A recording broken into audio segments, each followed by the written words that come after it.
গ্রামের পাশ দিয়ে বয়ে গেছে ছোট্ট একটা নদী, আর তার উপর ঝুলে আছে বড় একটি পাথর। সেই পাথরে এই ছেলেটি উঠতে চাচ্ছে। এর কারণ কি আপনারা জানেন? জানলে আপনিও অবাক হবেন।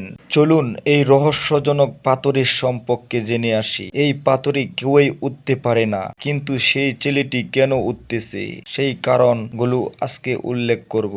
একদিন নদীর ধারে বসেছিল রাহুল ও তার গার্লফ্রেন্ড সুমাইয়া। সুমাইয়া সবসময় বলতো, তুমি আমার জন্য কি করতে পারবে, তুমি প্রমাণ করো। তখন ছেলেটি বলে, আমি তোমার জন্য সবকিছুই করতে পারি। তখন সুমাইয়ার চোখ যায় নদীর উপরে যে পাথরটি ঝুলে আছে সেই পাথরের দিকে। তখন সুমাইয়া বলে, রাহুল তুমি এই পাথরের উপরে উঠে দেখাও, তাহলে আমি তোমাকে ভালোবাসি। কি বলছো?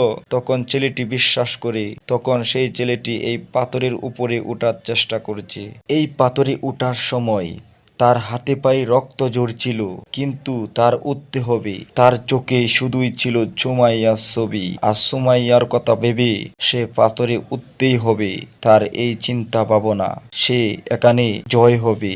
1-2 ঘন্টার চেষ্টার পর হঠাৎ দেখা গেল রাহুল দাঁড়িয়ে আছে পাথরের চূড়ায়। আমি পাথরের উপরে উঠে গেছি, এই সুমাইয়া আমি পেরেছি, তুমি এদিকে তাকিয়ে দেখো। তখন সুমাইয়া এই দৃশ্য দেখে সে হাসতে হাসতে শেষ। আমি প্রমাণ করে দিয়েছি সব ছেলেরাই ভালোবাসার জন্য সবকিছুই করতে পারে।